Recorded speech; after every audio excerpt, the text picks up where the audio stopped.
Welcome to the AI Brief from the YPO Technology Network. I'm Stephen Forte. On today's episode, OpenAI just raised $4 billion to start an implementation company.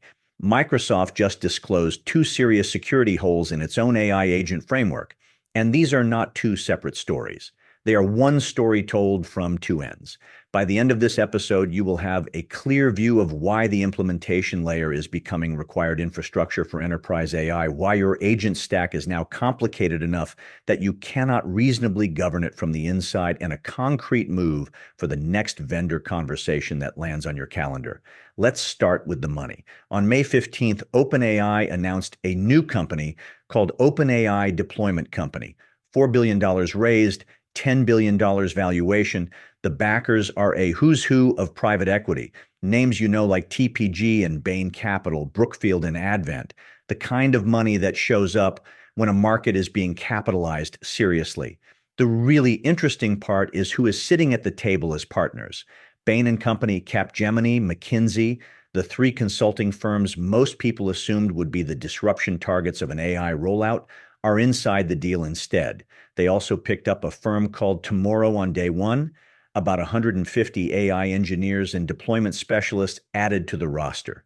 The scope of what this new company is going to do in their own framing is identifying high-impact AI use cases at enterprise customers, embedding engineering teams on site, and redesigning workflows, operations, analytics, and customer experiences around AI.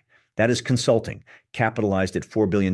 Now, if you caught our episode 3 weeks ago, the one called From Press Release to P&L, we said this was coming. We said the model labs would consolidate the implementation layer because deployment was becoming a services business with capital market backing. That bet just landed.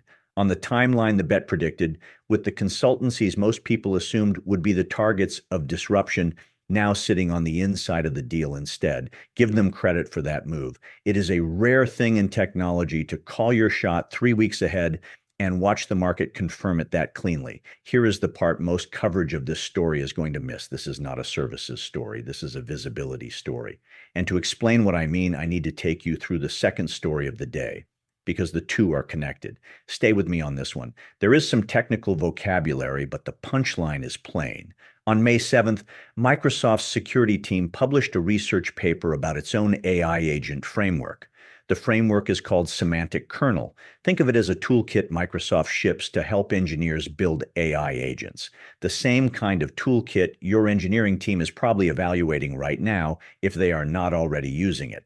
In that paper, Microsoft disclosed two serious security holes in its own product. The first one, and I am simplifying, let an attacker send a prompt to an AI agent in a way that ended up running commands directly on the company's server. In security shorthand, that is called remote code execution. The worst kind of vulnerability there is. The attacker is now driving your machine. The second one let an attacker drop a file anywhere on the host computer, including in the example Microsoft published, the folder that runs programs automatically when an employee signs in the next morning. These were not edge cases in a hobbyist project. This was Microsoft's own framework, disclosed by Microsoft's own security team, patched in updates that shipped this month. Anyone running an older version inside their company has been carrying serious exposure for as long as that agent has been in production. They just did not know. The line in the Microsoft research paper that every CEO listening should hear once, because every CISO already knows it, was this: your large language model is not a security boundary. The tools you expose define your attacker's affected scope. I will translate that to operator language. The AI model is not the perimeter. The list of things you let the agent do is the perimeter. Most companies have not drawn that perimeter yet. They have picked a model. They have not made a list. Both of those stories are one story. The implementation problem and the security problem are now the same problem. They used to be sequential: pick a framework, deploy it, then bring in the chief information security officer to check the work. That ordering does not survive contact with the current generation of agents. The frameworks are sophisticated enough now that the choice of which tools you let the agent touch is itself a security architecture decision. The security choices are subtle enough that they affect implementation timelines, vendor selection, and rollout sequencing. Whoever picks the framework is drawing the attack surface. Whoever writes the prompts is configuring the perimeter. You cannot hand half of that to a junior internal team and the other half to your CISO after the fact and expect the geometry to hold. This is why OpenAI raised $4 billion to put embedded engineers inside enterprise customers. Not because consulting is suddenly fashionable, because the only way to make agents work at production grade right now is to have someone in the room who has seen the same exploit chain trigger somewhere else. The same framework version caused the same intervention spike at a peer. The same vendor demo hide the same problem behind the same suspiciously round number on a slide. That kind of pattern recognition cannot be built from the inside, by definition. Let me give you the version of this argument I have made inside 3 different client conversations in the last 10 days. The AI market is in its infancy. The tooling changes weekly. There is no textbook on this. There are no 20-year veterans. There are no gurus who have run this loop 100 times. Because the loop is 14 months old, every lesson is being learned in real time in production inside a small number of companies that started early. Your internal team has seen one network, yours, a firm that has deployed agents at 40 companies, has seen 40 different failure modes, 40 different framework choices, 40 different vendor cleanup jobs, and 40 different versions of the same uncomfortable conversation about who owns the prompt that broke.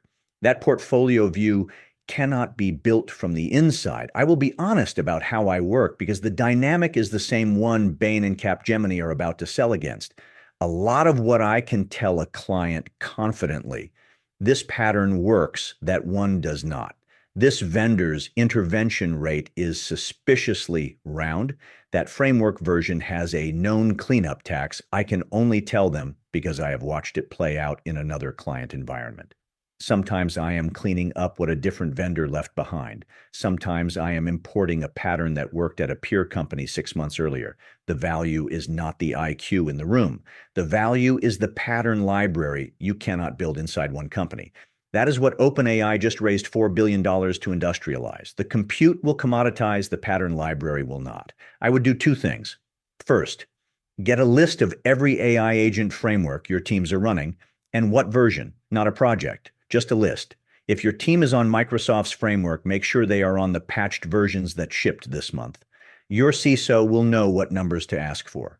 If you do not know what your team is running, that itself is the finding. It is exactly the kind of inventory that becomes the first board question after someone else's incident makes the front page. Second, pressure test your AI program against the visibility argument. Ask whoever is running your AI initiative one question: how many other companies have you watched do this? If the answer is 1, yours, that is fine for a pilot. That is not enough for a production rollout that touches revenue, customers, or anything a regulator is going to ask about later. You either bring in cross-client perspective or you accept that you are paying tuition in real time. Both are valid choices. Pretending the choice does not exist is the failure mode. The cost of bringing in outside eyes is on the invoice. The cost of not bringing them in is on the cleanup line item we talked about Friday. That second line item is bigger. It just shows up later. Every major enterprise technology transition has had a moment where the question changes from should we use this to who do we trust to deploy this for us. Cloud computing had that moment around 2014. Enterprise software as a service had it around 2010. AI agents are having it right now in May of 2026, and OpenAI just put a $4 billion marker down on which side of that moment they intend to be on. The implementation layer is becoming required infrastructure, not because anyone wants to spend more on consulting, because the only way to safely operate systems this new is to import the cross-client pattern recognition. You cannot build inside one building. You cannot learn this from the inside. That is the YPO Tech Network AI brief for Monday, May 18th. I am Stephen Forte. If this was useful, send it to a fellow member. I will be back tomorrow with more. Until then, stay sharp.